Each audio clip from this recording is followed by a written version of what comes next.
ከትላንት ወዲያም እኮ ኖርማል አልነበረም አይደል? እየጨቃጨቅን ነበር። እኔ የሆነ የምትመልሺልኝ መልስ እንኳን ጠይቄሽ በስርዓት እኮ አይደለም።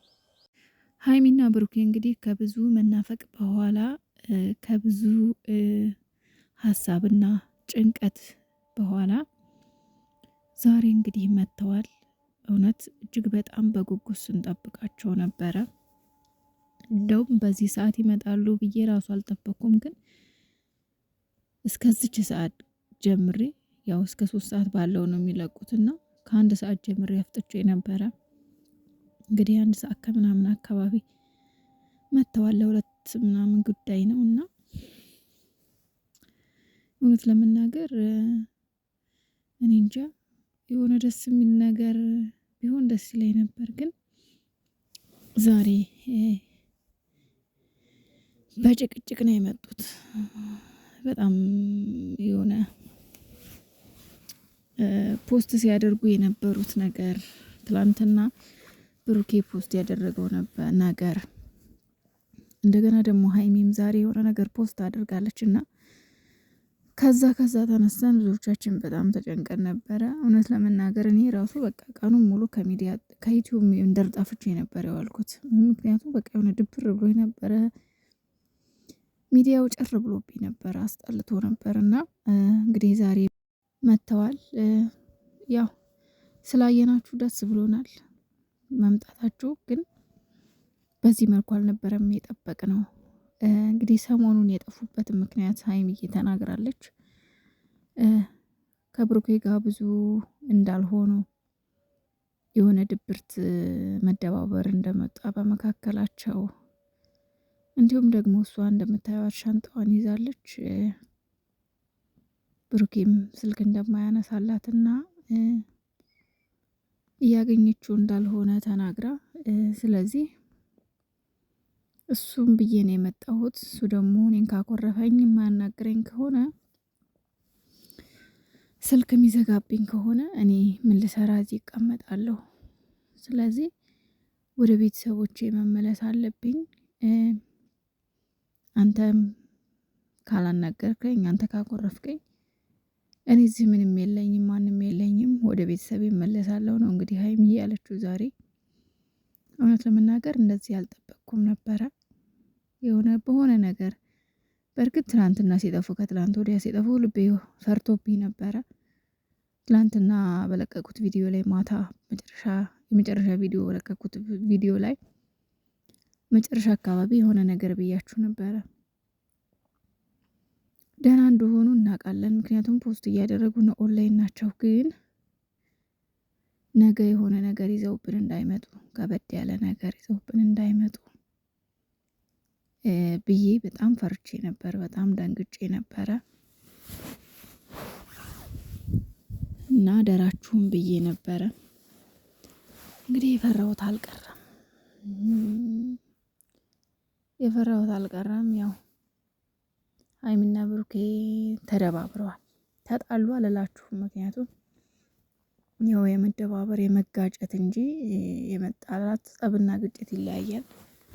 ጸብ እንደዚህ ምር ያለ ጸብ ውስጥ አይደሉም፣ ግን በተወሰነ መልኩ ተጋጭተዋል።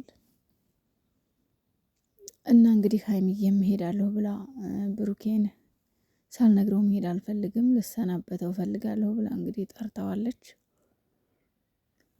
ብሩኬም ከመጣ በኋላ እውነታውን እንግዲህ እኔ ልሄድ ነው፣ ስለዚህ ያው ሳልነግር አልሄድም ብዬ ነው ብላ ስትነግረው፣ እሱ ደግሞ በጣም ተበሳጭቷል፣ በጣም ተናዷል። እኔና አንቺ የማንግባባው ለዚህ ነው። የሆነ ነገር ሲፈጠር ስሜታዊ ሆነሽ የምትወስኝው ውሳኔ ከባድ ነው። እኔ አንድ ቀን ስላኮረፍኩሽ እንዴት ተነስቼ ልሄድ ታያለሽ? እንዴት እንደዚህ ታደርጊያለሽ? ብሎም ብሩኬ እንግዲህ በፍጹም መሄድ የለብሽም ብሎ ያው እንደምታዩት ተጨቃጭቀው እንዴት እንደዚህ ታደርጊያለሽ? እንዴት በነገራችን ላይ ስሜታዊ ሆነን ውሳኔ መወሰን የለብንም። ስሜታዊ ሆነን የምንወስናቸው ውሳኔዎች ከባድ ናቸው፣ ዋጋ ያስከፍሉናልና ሀይሚዬ መረጋጋት አለብሽ። የፈለገ ነገር ብሩኬ ቢያኮርፍ እንኳን የሰው ልጅ አብሮ ሲኖር ግጭት ይኖራልና እሱ ቢያኮርፍም እሱ አኮረፈ ብለሽ ደግሞ አንቺ ተነስቼ ልሄድ ማለት የለብሽም። ነገሩን ቀስ ብሎ ለማብረድ መሞከር ነው እንጂ ተነስቼ ልሄድ ማለቱ ተገቢ አይደለም። ማን ደስ ይበለው ብለሽ ነው። ጠላትን ማስደሰት የለብሽም። በእናንተ መሀል የሚፈልግ ብዙ ጠላት አለ፣ ብዙ ምቀኛ አለ። ስለዚህ እነዚህ ማድረግ ተገቢ አይደለም። አንድ ሆናችሁ ጠላታችሁን ማሳፈር እንጂ በፍጹም በተጋጫችሁ ቁጥር ልሂድ ማለት አሁንማ ብሩኬም የሆነ ነገር ሲፈጠር ልሂድ፣ አንቺም ልሂድ፣ እንደዚህ አይነት ነገር ቦታ ባሰጡት መልካም ነው እና በተረፈ አይዟችሁ ሀይሚዬ፣ አይዞሽ። የእውነት እኔ የሆነ በቃ በፈገግታ በሳቅ ልክ እንደስከ ዛሬያችሁ ትመጣላችሁ ብዬ ጠብቄ ነበረ። ግን ደግሞ ትላንትናም ፈርቶብኛል። ለምን ሰሞኑን እንግዲህ ጥሩ ላይ ናቸው፣ እንደ በፊቶቹ ናቸው፣ ሳቅ ላይ፣ ደስታ ላይ፣ ጨዋታ ላይ ናቸውና ማለት እስከ ዛሬ ከሚደረገው አንጻር የሆነ ሰሞን ሳቅና ጨዋታ ደስታ ይመጣል። ከዛ ደግሞ የሆነ ከባድ ነገር ይመጣልና ሰሞኑን ደግሞ እንደዛ ስለሆነ በቃ ከዚህ በኋላ ደግሞ የሆነ ችግር እንዳይመጣ ብዬ በጣም በተለይ ትናንትና ሲጠፉ በጣም ፈርቼ ነበር። የፈራሁት ደግሞ አልቀረም እና ሀይሚዬ ተረጋጊ። በፍጹም አንቺ መሄድ የለብሽም።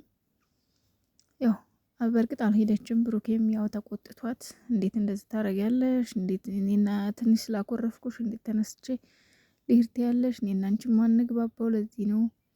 የሆነ ነገር ሲፈጠር ቶሎ ውሳኔ ተወስኛለሽ ብሎ እንግዲህ በስተመጨረሻም ሻንጣዋን ይዞ ወደ ቤት ተመልሰዋል። አትሄጂም ብሎ ማለት ነው። እና በተጣላቸው ቁጥር የሆነ በቃ ችግር በተፈጠረ ቁጥር ሀይሚዬም ልሄድ አትበይ፣ ብሩኬም ልሄድ አትበል። በቃ ቁጭ ብላችሁ ተነጋግራችሁ ችግራችሁን ፍቱ እንጂ ልሂድ አንድ ቀን ሰይጣን በመካከላችሁ ይገባና እስከ መጨረሻው ችግር እንዲፈጠር ያደርጋል። ለምን? ሰይጣን ክፍተት ነው የሚፈልገው። እና ከባድ ነው እውነት። ደብሮኛል። እኔ እንደዚህ ሁለታችሁ ነው ከፍቷችሁ በማየቴ በጣም ደብሮኛል። በጣም ያስጠላል። እኛ በፍቅር ስንጠብቃችሁ ናፍቃችሁን፣ በናፍቆት ስንጠብቃችሁ እናንተ ደግሞ በእንደዚህ አይነት ነገር መምጣታችሁ የእውነት እኔ እንጃ ጥሩ ስሜት አልፈጠረብኝም። እንደምታዩቸው ብሩኬም ከፍቶታል፣ እሷም ከፍቷታል። እና ፈጣሪ በመካከላችሁ ይግባ። የእውነት ክፉ ነገራችሁን አያሰማን አምላክ። እኛ እናንተ አንድ ሆናችሁ ገና ወደፊት 4ቱን ልጆች ወልዳችሁ እንድናይ ነው እንጂ የምፈልገው የምን ሄዳለሁ ነው።